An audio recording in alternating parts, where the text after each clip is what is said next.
സാങ്കേതിക digital സർവകലാശാലകളിലെ VC നിയമനത്തിൽ governor വീണ്ടും നിയമപോരാട്ടത്തിൽ. ഇത് അവസാനിക്കുന്ന ഒരു ലക്ഷണം കാണുന്നില്ല. സ്ഥിരം VC നിയമനത്തിലുള്ള സെർച്ച് കമ്മിറ്റിക്കെതിരെ വീണ്ടും സുപ്രീം കോടതിയെ സമീപിക്കാൻ ഒരുങ്ങുകയാണ് ചാൻസലർ. പട്ടികയിൽ UGC പ്രതിനിധിയെ ഉൾപ്പെടുത്താത്തതാണ് പരാതിക്ക് കാരണം.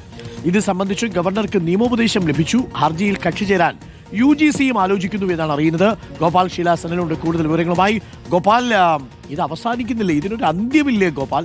സുപ്രീം കോടതി തന്നെ നിർദ്ദേശിച്ചതാണ് ഇത് പെട്ടെന്ന് തന്നെ ഈ പ്രശ്നങ്ങൾ അവസാനിപ്പിക്കണം, സെർച്ച് കമ്മിറ്റിയുമായി ബന്ധപ്പെട്ട വിവാദങ്ങൾ അവസാനിപ്പിക്കണം, അവിടെ VCമാരുടെ നിയമനം നടത്തണം എന്നൊക്കെ ആവശ്യപ്പെട്ടതാണ്.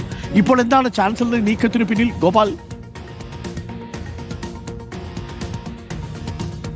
ഡോക്ടർ അരുൺ, ഇതൊരു നടക്ക് തീരുമെന്ന് തോന്നുന്നില്ല എന്ന് തന്നെ ഈ ഘട്ടത്തിൽ പറയേണ്ടിയിരിക്കുന്നു. കാരണം സുപ്രീം കോടതി ഇടപെട്ട് ഇതൊരു വഴിക്ക് എത്തിച്ച് സെർച്ച് കമ്മിറ്റിയൊക്കെ രൂപീകരിച്ച് അതിന്റെ പരിപാടികളൊക്കെ നടന്നു പോകുമ്പോഴാണ് ഇതിങ്ങനെയൊന്നും പോയാൽ പോരാ, എനിക്കിതൊന്നും അങ്ങോട്ട് അംഗീകരിക്കാൻ കഴിയില്ല എന്ന നിലപാടിലേക്ക് ഗവർണർ വീണ്ടും എത്തുന്നത്. അത് ഗവർണർ ഇത്തവണ ചൊടിപ്പിച്ചത് ഇപ്പോൾ 5 അംഗ സെർച്ച് കമ്മിറ്റി രൂപീകരിച്ചിട്ടുണ്ട്. അതിൽ 2 ഗവർണറുടെ പ്രതിനിധികളും അതോടൊപ്പം തന്നെ 2 സർക്കാർ പ്രതിനിധികളും പിന്നെ കമ്മിറ്റിയുടെ അധ്യക്ഷനായ റിട്ടയർഡ് ജസ്റ്റിസ് സുധാൻഷു ധൂലിയുമാണ് ഉള്ളത്. ഗവർണറുടെ പ്രശ്നം UGCയുടെ നോമിനി ഈ പട്ടികയിൽ ഇല്ല എന്നുള്ളതാണ്. UGCയുടെ നോമിനിയെ സംബന്ധിച്ച പട്ടികയൊക്കെ നേരത്തെ തയ്യാറാക്കി വെച്ചിരുന്നു. ആ നോമിനിയെ ഉൾപ്പെടുത്താത്തത് അംഗീകരിക്കാൻ കഴിയില്ല എന്ന് ഗവർണർ പറയുന്നു. അതായത് UGC നോമിനി കൂടി വന്നു കഴിഞ്ഞാൽ ആ പട്ടികയിൽ 3-2 എന്ന നിലയ്ക്ക് ഗവർണർക്ക് ഒരു മേൽക്കൈ കിട്ടും. ഇപ്പോൾ അങ്ങനെ ഇല്ല എന്നുള്ളതാണ് ഗവർണറുടെ ഒരു പ്രശ്നം. രണ്ടാമത്തെ പ്രശ്നം, ഈ സുപ്രീം കോടതി ഈ സെർച്ച് കമ്മിറ്റിയിൽ നിന്ന് ഒരു പാനൽ തിരഞ്ഞെടുത്താൽ, അത് VCമാരുടെ പാനൽ തിരഞ്ഞെടുത്താലും അത് മുഖ്യമന്ത്രി അംഗീകരിച്ച്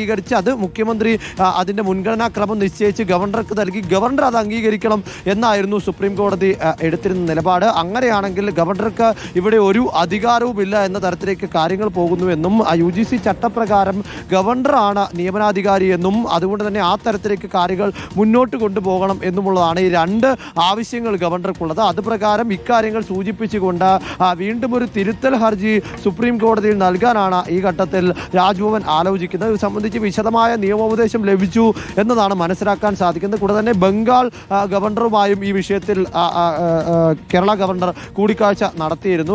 ബംഗാൾ ഗവർണറായ CV ആനന്ദ ബോസ് ചികിത്സയുടെ ഭാഗമായി കേരളത്തിലുണ്ട്. അദ്ദേഹവുമായി ഈ വിഷയത്തിൽ ബംഗാൾ കേസിലെ വിധിയൊക്കെ ആയിട്ട് ബന്ധപ്പെട്ട് ചർച്ച നടത്തി.